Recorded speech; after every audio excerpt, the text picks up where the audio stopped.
ಇನ್ನು honey trap ವಿಚಾರ ಮತ್ತೆ ಮುನ್ನೆಲೆಗೆ ಬಂದಿದೆ. ಈ ನಡುವೆ ಗೃಹ ಸಚಿವ ಪರಮೇಶ್ವರ್ ಅವರನ್ನ ಸಿಐಡಿ ಮುಖ್ಯಸ್ಥರು ಭೇಟಿ ಮಾಡಿದ್ದಾರೆ.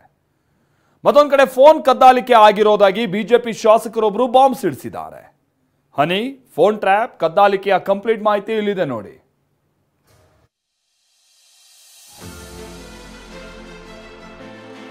ಹನಿ ದಾಖಲೆ ಸಮೇತ ದೆಹಲಿಗೆ ತೆರಳಲು ರಾಜಣ್ಣ ತೀರ್ಮಾನ. ಪರಮೇಶ್ವರ್ ಭೇಟಿಯಾದ ಸಿಐಡಿ ಮುಖ್ಯಸ್ಥ ಸಲೀಂ ಅಹ್ಮದ್. ರಾಜ್ಯ ರಾಜಕೀಯದ ಹನಿ ಟ್ರ್ಯಾಪ್ ಪ್ರಕರಣ ಈಗ ದೆಹಲಿ ಅಂಗಳ ತಲುಪಿದೆ. ನಿನ್ನೆಯಷ್ಟೇ ರಾಹುಲ್ ಗಾಂಧಿ ಸಿಎಂ ಸಿದ್ದರಾಮಯ್ಯರ ಮುಂದೆ ಈ ವಿಚಾರದ ಬಗ್ಗೆ ಮಾತನಾಡಿದ್ರು.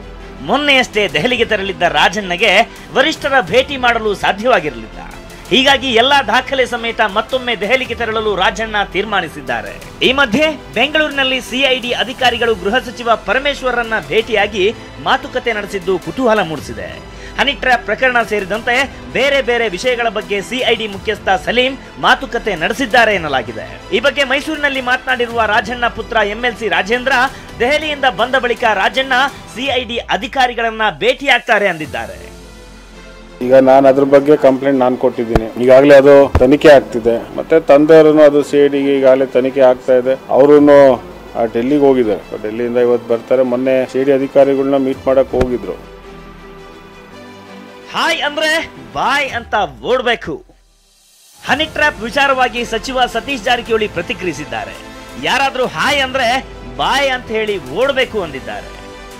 ಹುಷಾರಿರ್ಬೇಕಷ್ಟೇ. ಹಾಯ್ ಅಂದ್ರೆ ಹಾಯ್ ಅನ್ನಂಗಿಲ್ಲ ಅಷ್ಟೇ. ಮತ್ತೇನು ಮಾಡೋದು?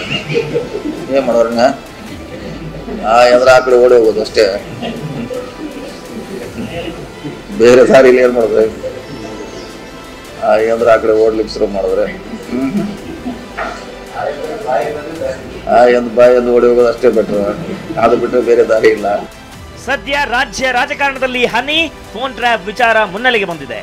ಕೈ ನಾಯಕರು ಮಧುಬಲೆಯ ಪ್ರಸ್ತಾಪ ಮಾಡಿದ್ರೆ ಬಿಜೆಪಿ ನಾಯಕರು ಫೋನ್ ಕದ್ದಾಲಿಕೆಯ ಆರೋಪ ಮಾಡಿದ್ದಾರೆ. Bureau report, TV9.